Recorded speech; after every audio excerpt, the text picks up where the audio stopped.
If you opened your mailbox and found a letter addressed to you with a check for $2,000 inside from someone you didn't know, what would you do? If you're informed, you'd take the letter and the check to the police department, not the bank. But it's not always easy to spot a scam. Eventually it's going to be found to be fraudulent, but by then you've already, the bank has given you the money up front in good faith.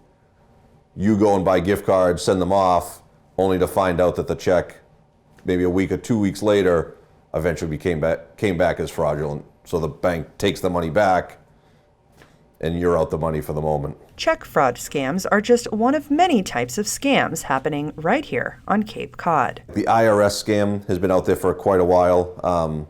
Somebody calls posing to be from the Internal Revenue Service, saying that either back taxes are owed, something is going on, and you need to make payment.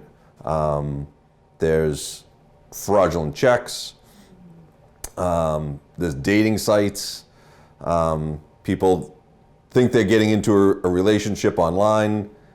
Sooner or later, something happens that they're asking for money, stuff like that. Scammers use a variety of scare tactics, or they attempt to entice their victims with the promise of easy money. They kind of play on two different aspects. Either fear, a utility company, you didn't pay a bill, so we're going to shut off your power, make a payment right now, or using a gift card or something, we won't do that. Or there's a arrest warrant, we're going to send the local police.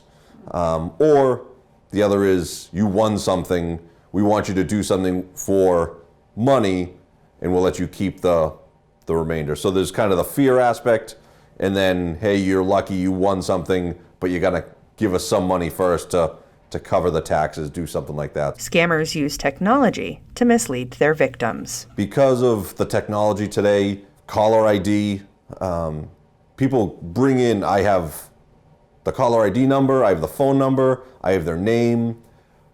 Very often if you call it back, even the phone number that you think you're calling is not the number that it is actually going to. It's called spoofing. You can change what the caller ID says, the name that comes up, the phone number that comes up. So it's very deceiving. It's kind of hard to take on face value that the number that you're getting is really a legitimate number. Because even when you call it back, they can have it forwarded to a different number completely, so it's never coming back to them. If you've received a scam or fallen victim to one, report it immediately to your nearest police department. You can also report it to the FBI's Internet Crime Complaint Center at ic3.gov or the Federal Trade Commission at ftc.gov. In South Dennis, for Cape Media News, I'm Gabrielle Rosson.